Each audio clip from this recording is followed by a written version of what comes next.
Have you ever felt completely hijacked by a sudden, intense urge for a specific food? Well, you are definitely not alone.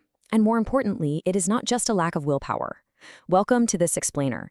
Today, we're decoding the deep biology of our appetites.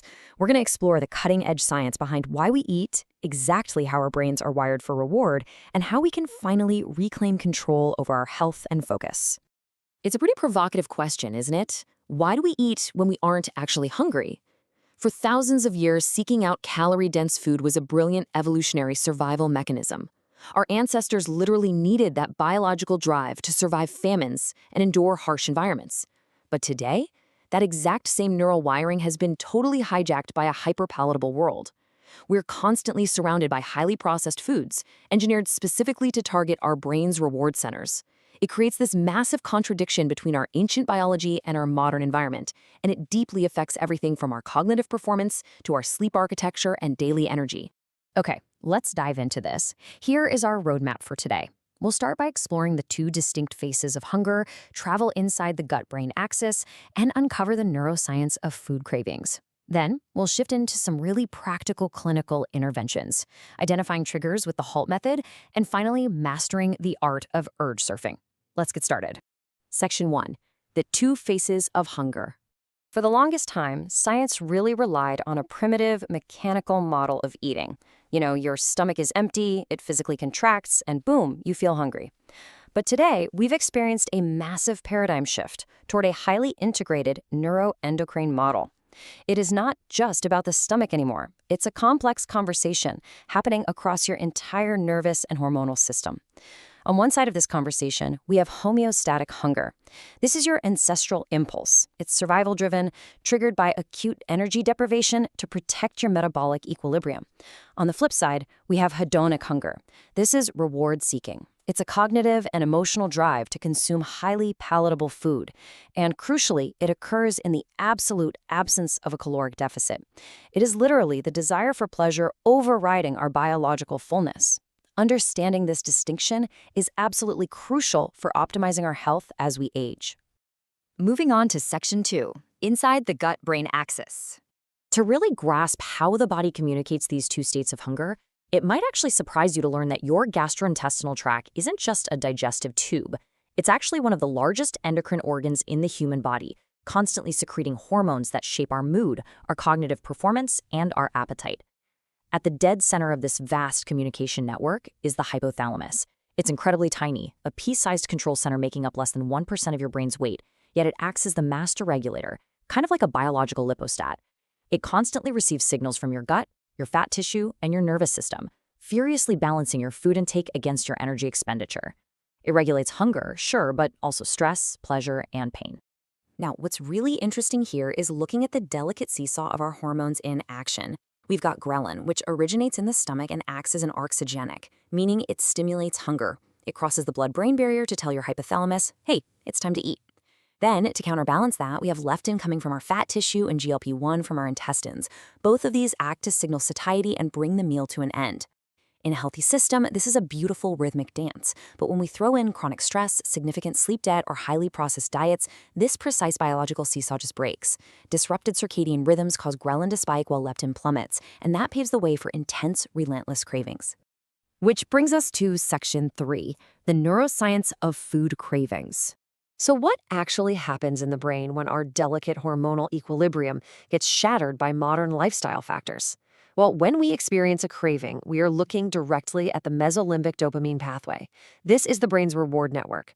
Dopamine is often called the feel-good neurotransmitter, and when we eat hyperpalatable foods, those very specific engineered combinations of fat, sugar, and salt, we get a massive dopamine spike in a region called the nucleus accumbens. This creates a powerful reinforcing loop. But here is the real danger.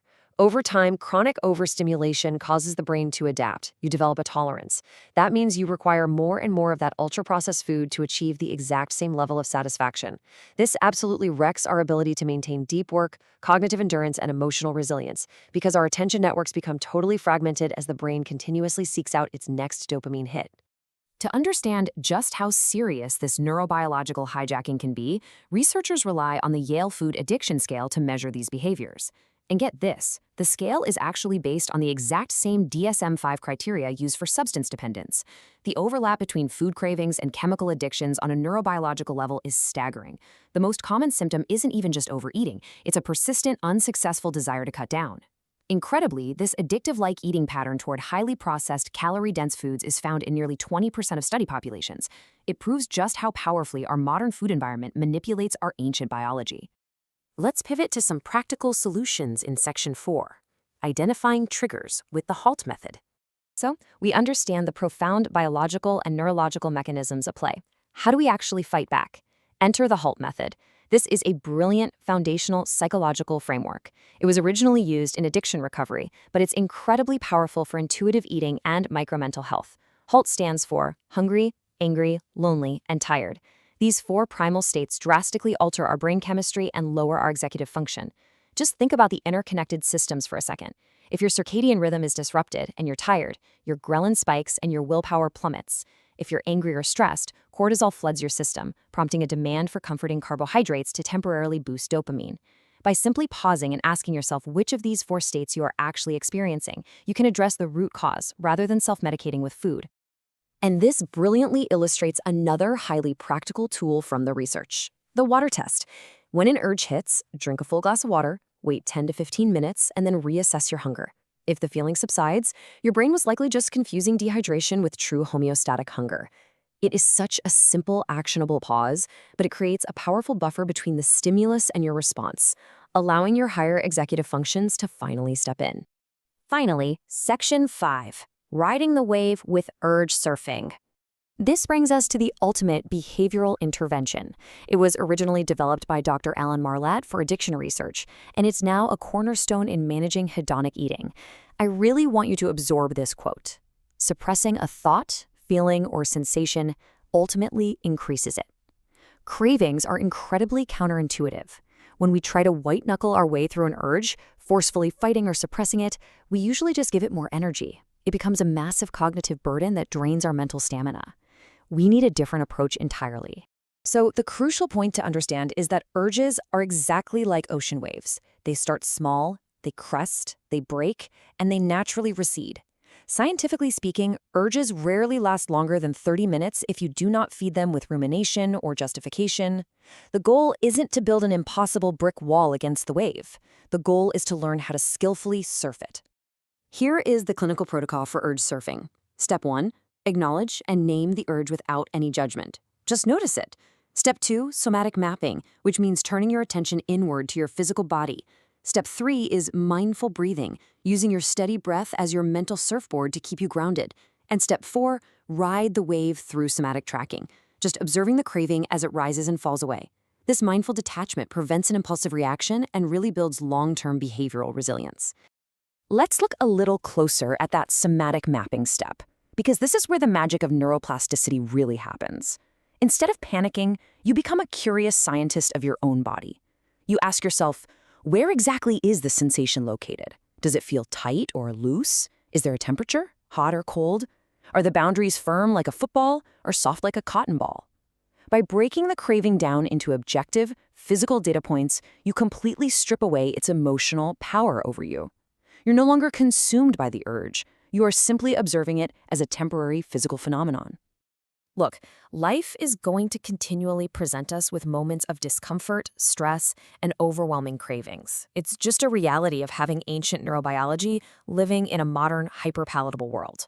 But now, you understand the gut-brain axis. You know the power of hijacked dopamine, and you have the HALT method to identify your micro-mental triggers, plus the clinical steps of urge surfing. You have the evidence-based tools to mindfully ride out the storm and reclaim your cognitive focus. So the only question left to ask is, will you grab your mental surfboard the very next time a craving hits? Thanks so much for joining me on this deep dive explainer, and I'll catch you in the next one.